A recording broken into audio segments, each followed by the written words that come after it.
நவராத்திரி விழா இன்று முதல் தொடங்கி 9 நாட்கள் நடைபெற உள்ளது. இதனையொட்டி நவராத்திரிக்கே உரித்தான கொலு பொம்மை விற்பனை சூடு பிடிக்க தொடங்கியுள்ளது. நவராத்திரி என்றாலே நம் அனைவரின் நினைவில் வருவது வீடுகளில் அழகாக வைக்கப்படும் கொலு பொம்மைகள்தான். இந்த ஆண்டு நவராத்திரி தொடங்க இன்னும் சில நாட்களே இருப்பதால் கொலு பொம்மைகள் விற்பனை சூடு பிடிக்க தொடங்கியுள்ளது. இந்த ஆண்டு நவராத்திரிக்காக புதிய ரகத்தில் ஏராளமான கொலு பொம்மைகள் விற்பனைக்கு வந்துள்ளன. வாஸ்துலட்சுமி, வளைகாப்பு பொம்மைகள், கார்த்திகை பெண்கள் மட்டுமல்லாது விவசாயிகள், நன்னெறி கதைகள் போன்ற பொம்மைகள் விற்பனைக்கு வந்திருப்பது வாடிக்கையாளர்களை கவர்ந்துள்ளது. நான் இப்போ தான் பார்த்துட்டு இருக்கேன். ஐ சா ஒன்று தோஷம் நீக்கும் பெருமாள்னு, அது எந்த ஊர் பெருமாள்னு தெரியல. அந்த மாதிரி நியூ, அதாவது சில இதில் நியூ கமர்ஸ்ன்றாங்களே, அந்த மாதிரி இதுலேயும் நியூ கமர்ஸ் கம்மி. ஆல் டிஃப்ரெண்ட் டெம்பிள்ஸில் இருக்கிற காட்ஸ் இவங்கெல்லாம் இதில் இவங்க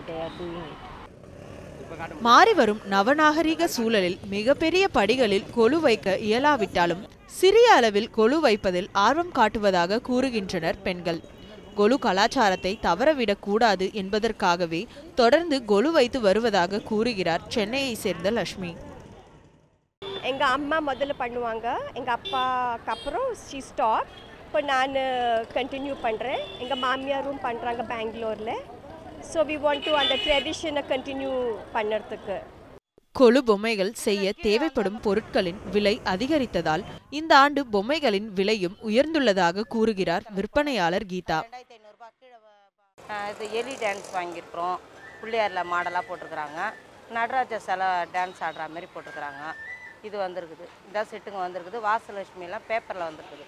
இந்த வாட்டி போன வாட்டி மண் பொம்மையில் வந்தது, இந்த வாட்டி பேப்பரில். ஆனால் இந்த வாட்டி பொம்மை எல்லாத்துலேயோட 300 ரூபா அதிகம், 200 ரூபா 300 ரூபா அதிகம். நாங்கள் கடலூர்லேருந்து எடுத்துகிட்டு வரோம் சரக்குங்க.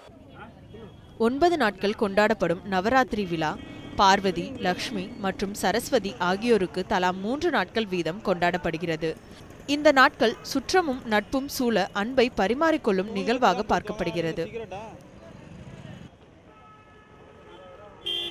நவராத்திரியின் அடையாளமான கொலு பொம்மையின் விற்பனை களை கட்ட தொடங்கிவிட்டது. ஒவ்வொரு ஆண்டும் புதிய விதமான பொம்மைகளின் ரகங்களுக்கு ஏற்ப விலையும் அதிகரித்திருக்கிறது.